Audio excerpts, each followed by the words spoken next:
போட்டியிட்டு எப்படியாவது அவர்களுடைய ஓட்டை வாங்கி வெற்றி பெற்று விடலாம் என்ற அடிப்படையில் இங்கே அவர் களத்தில் இறங்கியிருக்கிறார்.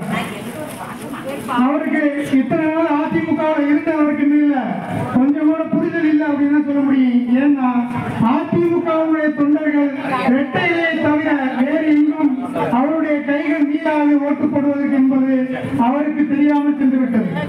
அதோடு மட்டுமில்லாமல் அவர் வேட்புமனு தாக்கல் செய்த அதே நாளில் கிட்டத்தட்ட நமது மாவட்டத்தில் 5 பன்னீர்செல்வங்கள் இருக்கின்றார்கள். 5 பேர் வந்து அங்கே என்ன பண்ணியிருக்காங்க, வேட்புமனு தாக்கல் பண்ணியிருக்காங்க. இதுல என்ன தெரியுது அப்படின்னா அவர்கள் எந்த அளவுக்கு ராமநாதபுரத்தை சேர்ந்த மக்கள் வெறுப்புல இருக்காங்க அப்படிங்கிறது நமக்கு தெரியும். அதுல இருந்து அவர் சீன் அவுட் ஆயிட்டாப்ல. இப்ப மொத்தம் 5 பன்னீர்செல்வம் நிற்கிறாங்க.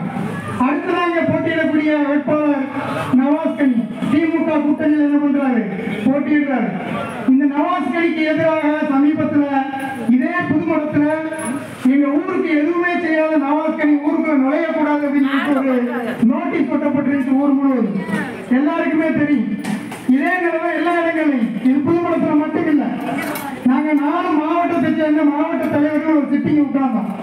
அதுல உட்கார்ந்து அதாவது புதுக்கோட்டை மாவட்டம், அதே மாதிரி விருதுநகர் மாவட்டம், ராமநாதபுரம் கிழக்கு மேற்கு, இந்த 4 மாவட்ட நிர்வாகிகள் என்ன பண்ணோம், உட்கார்ந்து நாங்க சிட்டிங் உட்காரும் போது அதுல உங்க மாவட்டத்துக்கு நவாஸ்கனி என்ன செஞ்சாரு அப்படின்னு பேச போகும்போது ஒவ்வொரு மாவட்டத்திலையும் சொல்றாங்க, எங்க மாவட்டத்துல விளக்கு போட்டாரு, இன்னொரு மாவட்டத்துல சொல்றாங்க அங்கேயும் போட்டாரு, அறந்தாங்கி பக்கம் அவர் வரவே இல்லை.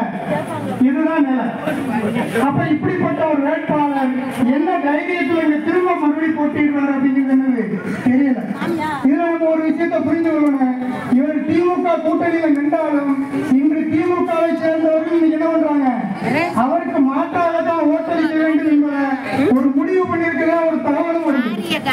ஏன் அப்படின்னா ராமநாதபுரம் திமுக மாவட்ட செயலாளர் தலைமையில் நடந்த கூட்டத்துல இந்த முறை நம்ம கூட்டணி கட்சிக்கு என்ன பண்ணக்கூடாது, ராமநாதபுரத்தை கொடுக்கக்கூடாது, திமுக தான் அங்க போட்டியிடணும் அப்படின்னு சொல்லிட்டு ஒரு முடிவு பண்ணாங்க. ஆனா இவர் என்ன பண்ணாரு, நீ இப்படி முடிவு பண்ணுவியா, சீட்டை நான் வாங்கி காட்டுறேன் பாரு அப்படின்னு சொல்லிட்டு நேர ஸ்டாலினுக்கு போய் 20ன்னு சொல்றாங்க, 30ன்னு சொல்றாங்க, இன்னும் சில பேர் 50ன்னு சொல்றாங்க. அதை கொடுத்து இவர் சீட்டை வாங்கிட்டு வந்தார். அப்ப இங்க உள்ள திமுக நிர்வாகிகள் என்ன அப்படின்னா நம்ம எடுத்த முடிவுக்கு மாற்றமா அவர் என்ன பண்ணிட்டாரு, ஒரு சீட்டை வாங்கிட்டு வந்தாரு.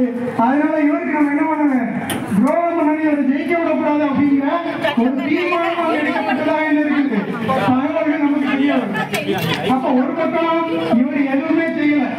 விவேக் ஒரு காமெடியில ஒரு படத்துல சொல்லுவாங்க, அரிதிவானே அப்படின்னு சொல்லிட்டு ஒரு பாட்டுல மாடியில் ஏறி இறங்குவாப்ப எல்லாருமே பார்த்துருப்போம். மாடியில் ஏறின மக்கள் கீழே நின்று ஃபுல்லா கையை கட்டுவாங்க. பக்கத்துல நின்று அந்த விவேக்கு பக்கத்துல ஒருத்தர் கேட்பாரு, பாஸ் உங்களே நம்பியிருக்காங்க இந்த மக்கள், இவங்களுக்கு நீங்க என்ன செய்ய போறீங்க அப்படின்னு கேட்கும்போது விவேக்கு கேட்பாங்க, உங்களுக்கு நான் ஏதாவது செஞ்சிருக்கேன் அப்படின்னு. இல்லைன்னு சொல்லுவாங்க 2 பேரும். அதேதான் அந்த மக்களுக்கு. இதையெல்லாம் இன்னைக்கு நவாஸ்கனி எந்த மாவட்டத்துக்கு என்ன பண்ணல, நம்மளுடைய தொகுதிகளுக்கு எதையுமே அவர் உருப்படியா செய்யாம அவர் நின்றுட்டு இருக்காரு. அப்ப இவர் திமுக கூட்டணியில போட்டிடுறாரு. இதுல நம்ம பார்த்தோம் அப்படின்னா இந்த திமுக காரங்க என்ன பண்றாங்க அப்படின்னா ஓட்டுக்களை வாங்குறதுக்காக, குறிப்பாக சிறுபான்மை மக்களுடைய ஓட்டுக்களை வாங்குறதுக்காக ஒரு விஷயத்தை திரும்ப திரும்ப பேசிட்டு இருக்காங்க. என்ன சொல்றாங்க, எடப்பாடி வந்து இன்னும் கள்ள கூட்டணி வச்சிருக்காரு, அதனால பிஜேபி பத்தி பேச மாட்டாரு அப்படின்னு. ஏன்னா நீங்க தான் அறிவிட்டதனமா பேசுறீங்கன்னா எடப்பாடியும் அதிமுக காரங்களும் பேசுறது என்ன அவசியம் இருக்கு? தமிழ்நாட்டுல யார் யாருக்குங்க போட்டி இருக்கு? அதிமுக திமுக தான் தமிழ்நாட்டில் போட்டி. இங்க பிஜேபிக்கு என்ன இருக்குது? இதே உத்தரப்பிரதேசத்துல அப்படின்னா நம்ம என்ன பண்ணலாம், பிஜேபிக்கு எதிராக பேசலாம். இங்க யார் இருக்கா, நாம் தமிழரை விட, நாம் தமிழர் கட்சியை விட மிக கீழே ஓட்டு பேங்க் வச்சிருக்கக்கூடியதா பிஜேபி. அப்ப அவங்க பார்த்து பிஜேபி பிஜேபி சொல்லிட்டு இந்த திமுக காரன் பேசுறாங்க. அது காரணம் என்ன அப்படின்னா பிஜேபியை வளர்த்து விடணும் அப்படிங்கிறது அவங்களுடைய ஒரு நோக்கம். இன்னொரு நோக்கம் என்னன்னா பிஜேபி சிறுபான்மை மக்கள் என்ன பண்ணுவாங்க, ஓட்டை நமக்கு போட்டுருவாங்க. அப்ப முட்டாள்தனமா இன்னைக்கு என்ன பண்றான், சீலையே இல்லாத ஒரு கட்சியை பத்தி இங்க தமிழகத்துல பேசிக்கிட்டு இருக்கான். அப்ப எப்படியாவது மக்களுடைய ஓட்டை வாங்கிடணும். இவர் என்ன பண்றாங்க அப்படின்னா அதிமுக பிரிவுல கொடுத்த எல்லா சலுகைகளையும் நிறுத்திட்டு இன்னைக்கு என்ன பண்றான், நாங்க வந்து மக்களுக்கு 1000 ரூபாய் கொடுத்தோம். இந்த 1000 ரூபாய் கொடுத்த விஷயம் எல்லாருக்கும் தெரியுங்க. 1000 ரூபாய் கொடுத்துட்டு அவன் என்ன சொல்றான், முன்னாடி ஒரு 2 நாளைக்கு முன்னாடி ஒரு வேட்பாளர் வந்து பிரச்சாரம் பண்ணும்போது சொல்றாப்ல, பெண்களுடைய முகங்கள்லாம் வந்து ரொம்ப பலபலன்னு இருக்குது. என்ன காரணம்? வேற இல்லையா? அவன் கேட்கிறான், ஒரு வேட்பாளர் கேட்கிறாங்க, திமுக வேட்பாளர், பெண்களை மனசுல வச்சுக்கிறீங்க, நீங்க உங்களுடைய மகன் தான் பலபலப்பா இருக்கிறான், அவன் கொடுக்குற 1000 ரூபாய் வாங்கி நீங்க என்ன பண்ணிருக்கலாம்? குங்குமம் மட்டும் வச்சிருக்கலாம், வேலை போட்டிருக்கலாம். அதான் ஒரு பெண்ணு கேட்குது, இந்த 1000 ரூபாய் 2 மாசமா தானே கொடுக்குறேன், இதுக்கு முன்னாடி அவங்க பேரில் போடலையா? எங்க வீட்டுல பாங்க் போடுறதுக்கு முன்னாடி இல்லையா? ஒரு பெண்ணு கேட்குது, அந்த வேட்பாளர் என் கண்ணுல கிடைச்சாங்க, எதனால அடிப்படை தெரியாது அப்படின்னு சொல்றாங்க. அதான் உண்மை. அதனால இன்னைக்கு பெண்கள் சமுதாயத்துக்கு எதிராக அந்த திராவிட முன்னேற்ற கழகம் இருக்கு.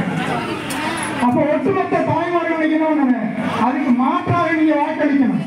அப்ப இந்த 2 வேட்பாளர்களை புறந்தள்ளிட்டு நீங்க வாக்களிக்க